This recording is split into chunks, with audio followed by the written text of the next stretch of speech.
warshaan sukkaaraa fincaa to'annaa waraana bilisummaa Oromoo jala seenuun isaa beekamee jira.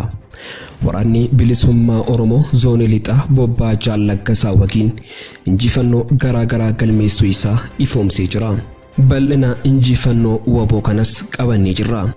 Murna PP gidduutti wal qoodinsa hamaa uumamaa jiruun gandaa fi kutaan wal qoodanii walirratti duulaa jiraachuu isaanii odeessii keessoo PP irraa nu qaqqabe ni addeessa. Waldhabdeen isaanii maal akka ta'e bal'inaan kan isin dhageessisnu ta'a. Jiraattota aanaa Boosatii fi Fantaalleerraa hidhattoota humna addaa naannoo Amaaraa waraanni irratti banamuun isaa dhaga'ame. Kaaba Oromiyaa Wallootti ammas namoonni 4 rasaasaan rukutamanii ajjeefamuun isaaniis himamee jira. Ashama harka fuune kabajamtoota hordoftoota keenya odeeffannoolee wayitaawaa hagayya 2021 kan guyyaa irraa qabannee jirra. Hanga xumura odeeffannoo keenyaatti nu faana turaa jechaa kanneen chaanaala YouTube keenya faara taatan subscribe gochuun maatii chaanaala keenyaa ta'a. Odeeffannooleen wayitaawaa biyya keenya saffisaan akka isin qaqqabuuf qophii keenya like gochuun akkasumas share gochuun hiriyoota keessaniif qooduun nu faana tura. Qophii keenya irratti yaada qabdan ammoo koomentii keessatti barreessuun nuuf qoodaa. Odeeffannoo keenya guyyaa irraa waliin turtii gaarii.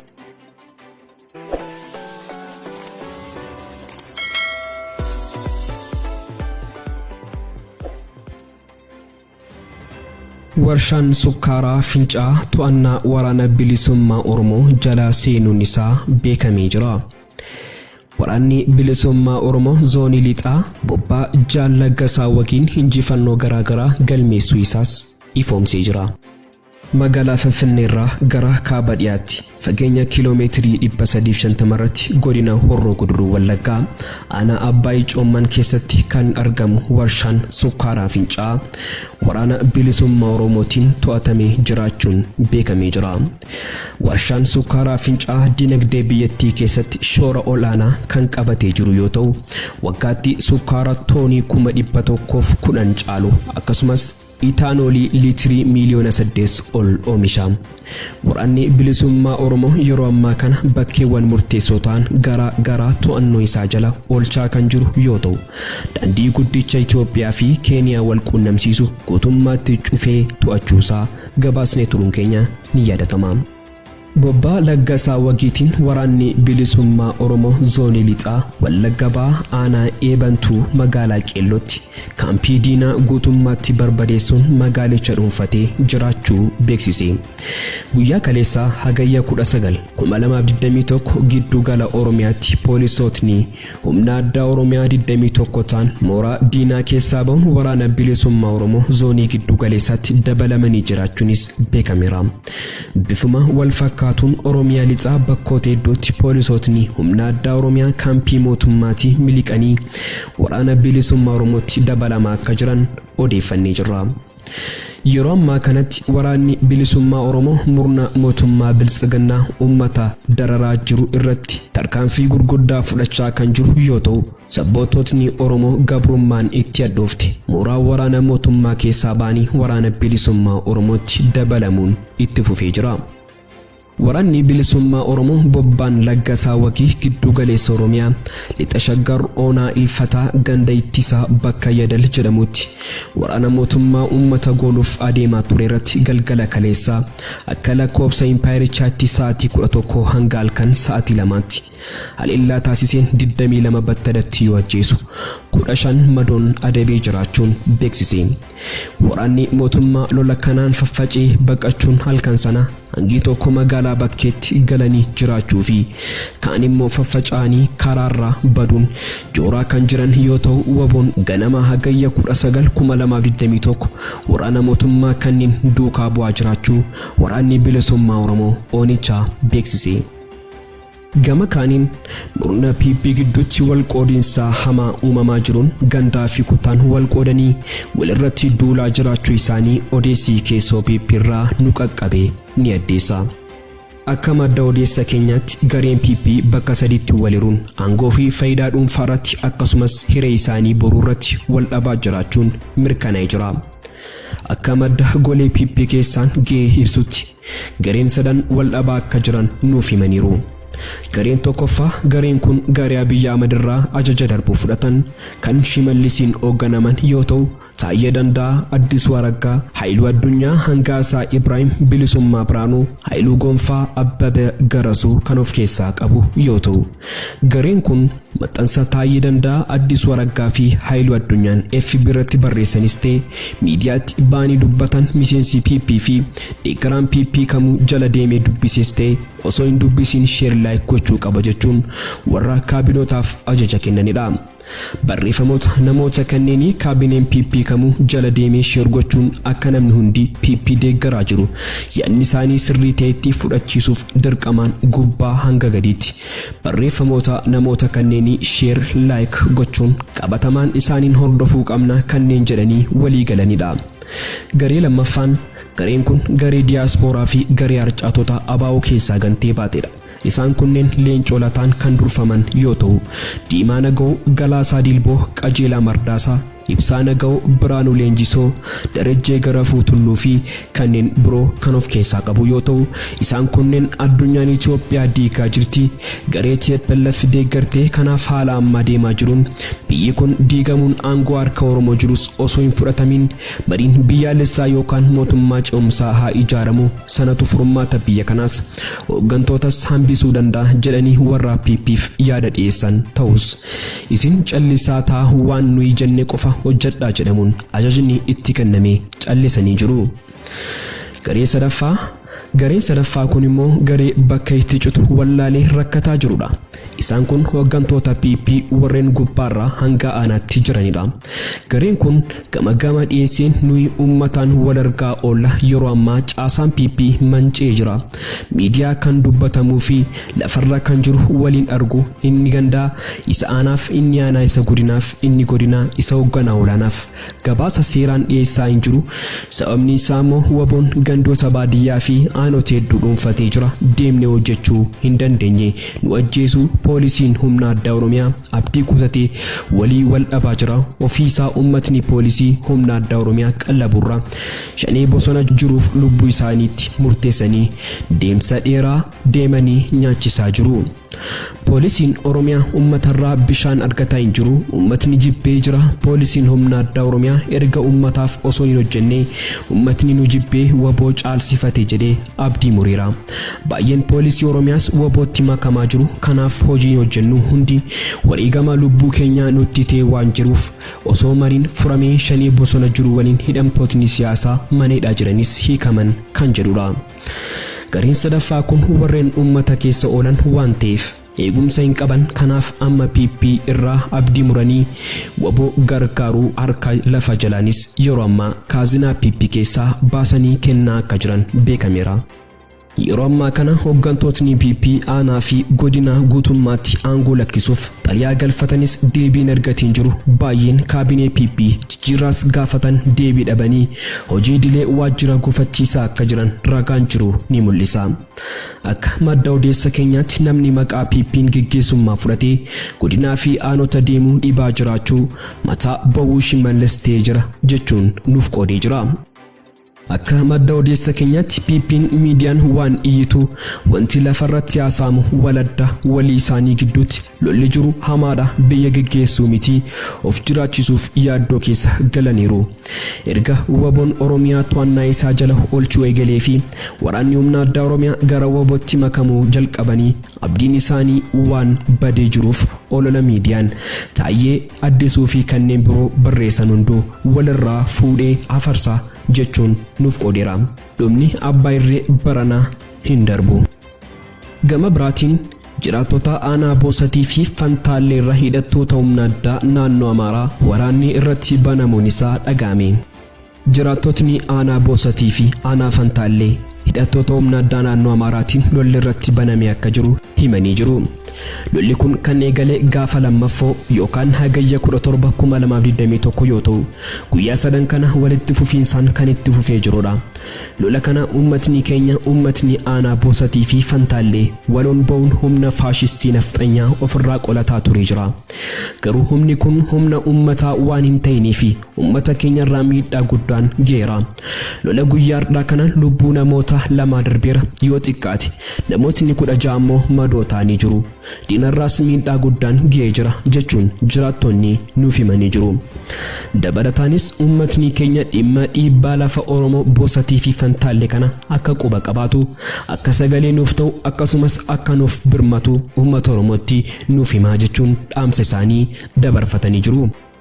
Xumura irrattis kaaba Oromiyaa Wallootti ammas namoonni 4 rasaasaan rukutamanii ajjeefamuun isaanii himame. Kaaba Oromiyaa Walloo aanaa Baatii keessatti shira mootummaan naannoo Amaaraa gaggeessaa jiruun guyyaa kaleessaa hagayya 18 2021 hidhattoonni naannoo Affaar kan Kompolchaatti kaabinee naannoo Amaaraa waliin marii gaggeessaa turan qotee bultoota Oromoo Walloo irratti hagayya 18 2021 lola bananiin namootni 5 Oromoo Walloo irraa rasaasaan rukutamanii haalamaa keessa jiru.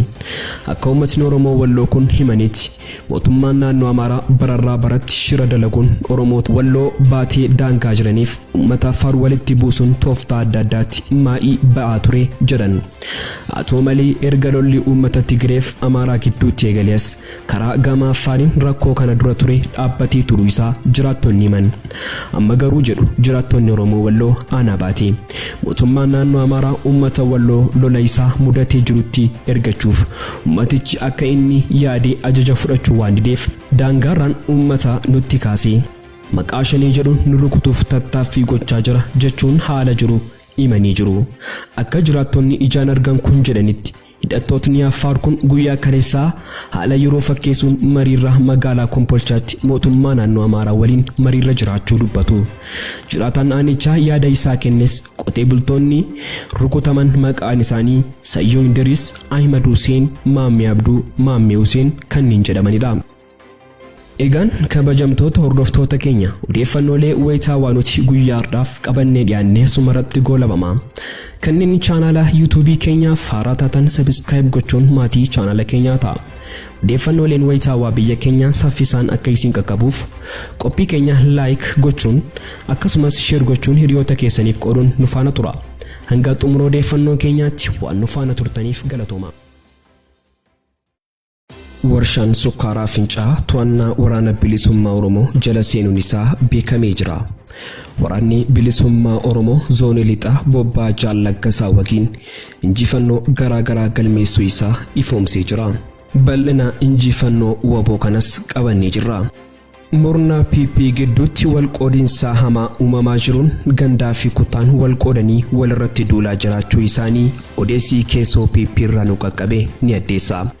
Waldhabdeen isaanii maal akkati bal'inaan kan isin dhageessisnu ta'a. Jiraattota aanaa Boosatii fi Fantaalleerraa hidhattoota humna addaa naannoo Amaaraa waraanni irratti banamuun isaa dhaga'ame. Kaaba Oromiyaa Wallootti ammas namoonni 4 rasaasaan rukutamanii ajjeefamuun isaaniis himamee jira. Ashamaar kafuuni kabajamtoota hordoftoota keenya odeeffannoolee wayitaawaa hagayya 20 2021 kan guyyaa har'aa qabannee jirra. Hanga xumura odeeffannoo keenyaatti nu faana turaa jechaa kanneen chaanala YouTube keenyaa haaraa taatan subscribe gochuun maatii chaanala keenyaa ta'a. Odeeffannooleen wayitaawaa biyya keenyaa saffisaan akka isin qaqqabuuf qophii keenya like gochuun akkasumas share gochuun hiriyoota keessaniif qooduun nu faana tura. Qophii keenya irratti yaada qabdan ammoo koomentii keessatti barreessuun nuuf qoodaa. Odeeffannoo keenya guyyaa har'aa waliin turtii gaarii.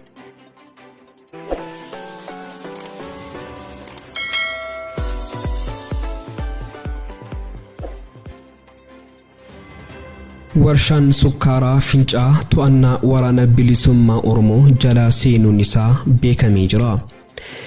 Waraanni bilisummaa Oromoo zoonii lixaa bobbaa Jaallaggasaa waliin injifannoo garaagaraa galmeessuu isaas ifoomsee jira. magaalaa Finfinneerraa gara kaaba dhiyaatti fageenya kiiloomeetirii 350 irratti godina Horroo Guduruu Wallaggaa aanaa Abbaay Coomman keessatti kan argamu warshaan sukkaaraa Fincaa waraana bilisummaa Oromootiin to'atamee jiraachuun beekamee jira. Warshaan sukkaaraa Fincaa dinagdee biyyattii keessatti shoora olaanaa kan qabatee jiru yoo ta'u waggaatti sukkaara toonii 110 caalu akkasumas itaanoolii liitirii miliyoona 8 ol oomisha. Waraanni bilisummaa Oromoo yeroo ammaa kana bakkeewwan murteessoo ta'an garaa to'annoo isaa jala oolchaa kan jiru yoo ta'u daandii guddicha Itoophiyaa fi Keeniyaa wal quunnamsiisu guutummaatti cufee to'achuusaa gabaasnee turuun keenya ni yaadatama. Bobbaa Laggasaa Wagiitiin waraanni bilisummaa Oromoo zoonii lixaa Wallagga Bahaa aanaa Eebantuu magaalaa Qeellootti kaampii diinaa guutummaatti barbadeessuun magaalicha dhuunfatee jiraachuu beeksise. Guyyaa kaleessaa hagayya 19 2021 giddu gala Oromiyaatti poolisootni humna addaa Oromiyaa 21 ta'an mooraa diinaa keessaa ba'uun waraana bilisummaa Oromoo zoonii giddu galeessaatti dabalamanii jiraachuunis beekameera. Bifuma wal fakkaatuun Oromiyaa lixaa bakkoota hedduutti poolisootni humna addaa Oromiyaa kaampii mootummaatti miliqanii waraana bilisummaa Oromootti dabalamaa akka jiran odeeffannee jirra. Yeroo ammaa kanatti waraanni bilisummaa Oromoo murna mootummaa biltsiginnaa uummata dararaa jiru irratti tarkaanfii gurguddaa fudhachaa kan jiru yoo ta'u sabboototni Oromoo gabrummaan itti addoofte mooraa waraana mootummaa keessaa ba'anii waraana bilisummaa Oromootti dabalamuun itti fufee jira. Waraanni bilisummaa Oromoo Bobbaan Laggasaa Wagii giddu galeessa Oromiyaa lixa Shaggar Oonaa Ilfataa ganda ittisaa bakka Yadal jedhamutti waraana mootummaa uummata gooluuf adeemaa ture irratti galgala kaleessaa akka lakkoofsa impaayirichaatti sa'aatii 11 hanga halkan sa'aatii 2tti haleellaa taasiseen 22 battadatti yoo ajjeesu 15 madoon adabee jiraachuun beeksise. Waraanni mootummaa lola kanaan faffacee baqachuun halkan sana hangi tokko magaalaa bakkeetti galanii jiraachuu fi kaan immoo faffaca'anii karaarraa baduun jooraa kan jiran yoo ta'u waboon ganama hagayya 19 2021 waraana mootummaa kanneen duukaa bu'aa jiraachuu waraanni bilisummaa Oromoo Oonichaa beeksise.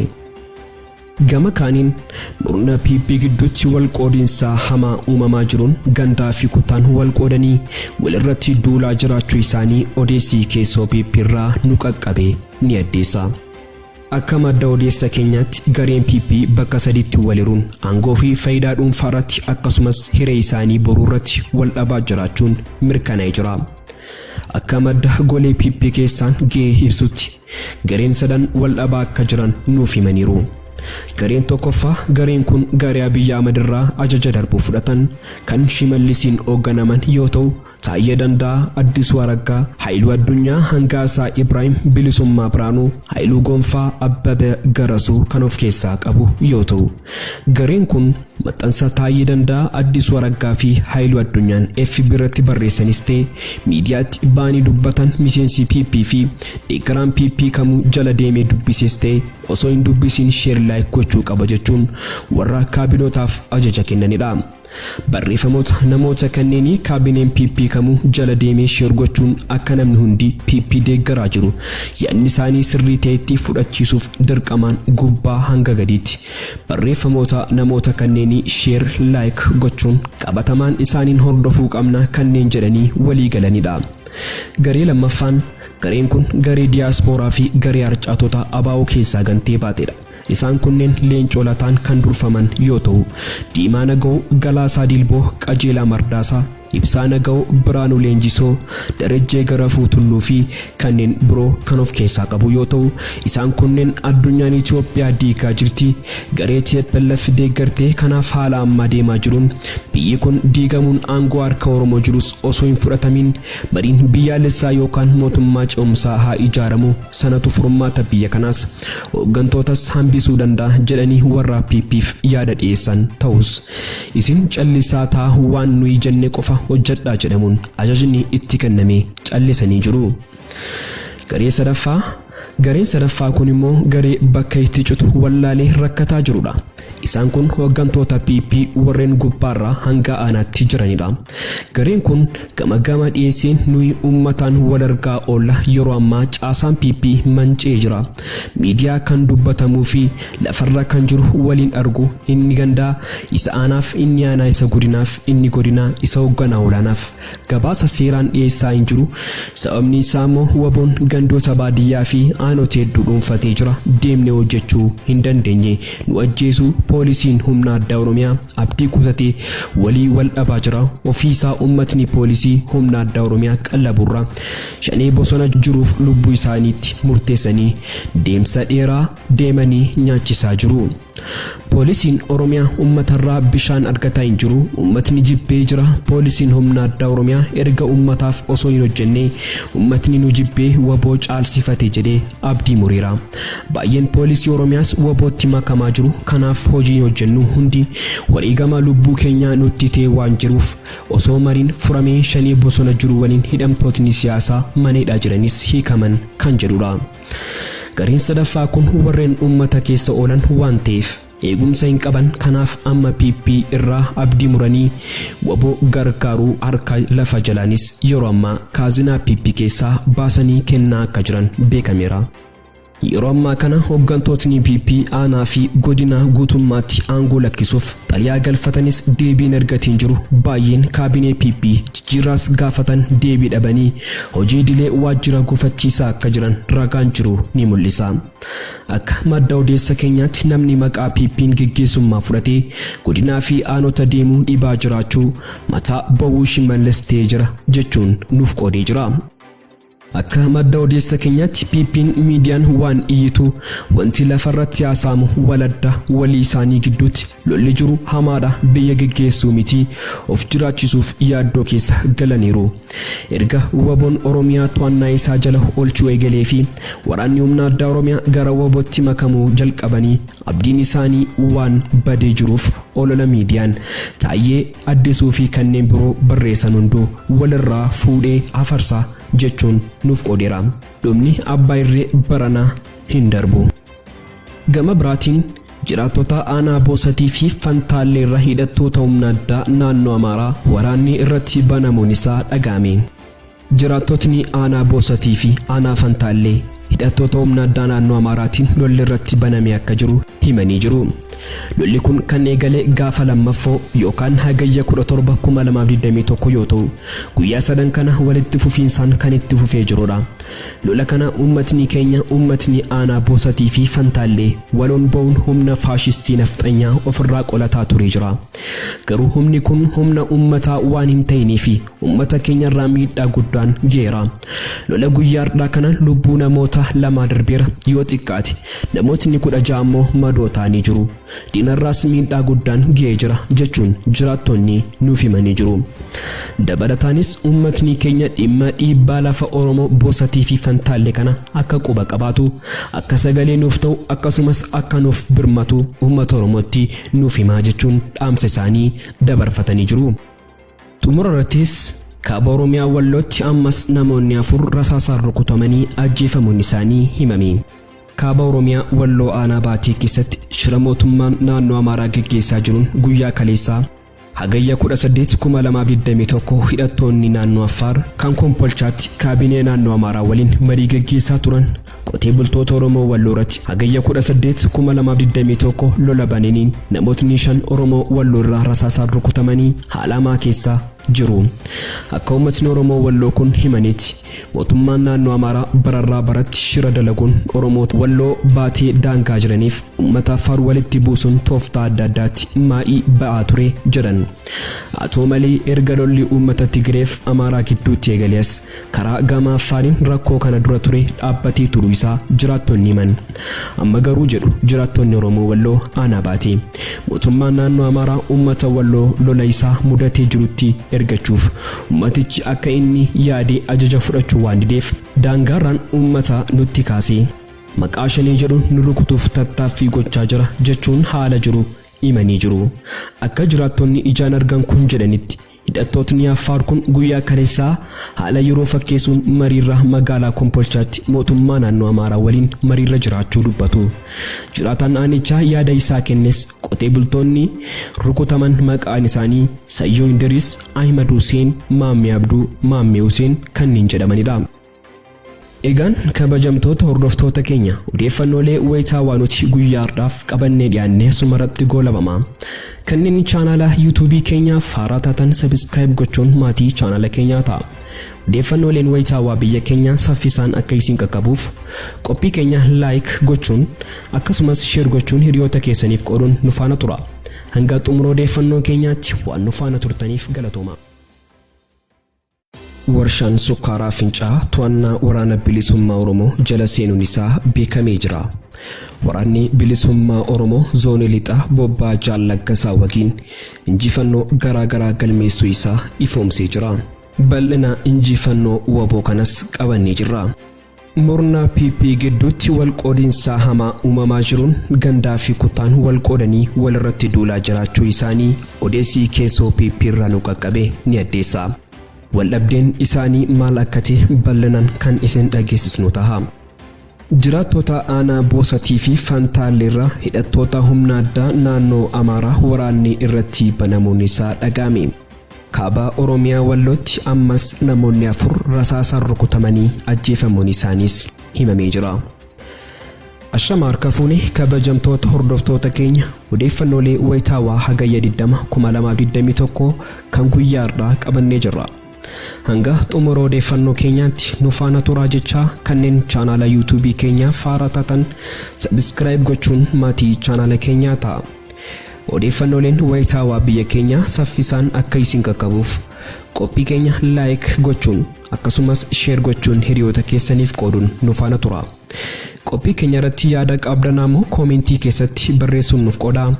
Odeeffannoo keenya guyyaadhaa waliin turtii gaarii.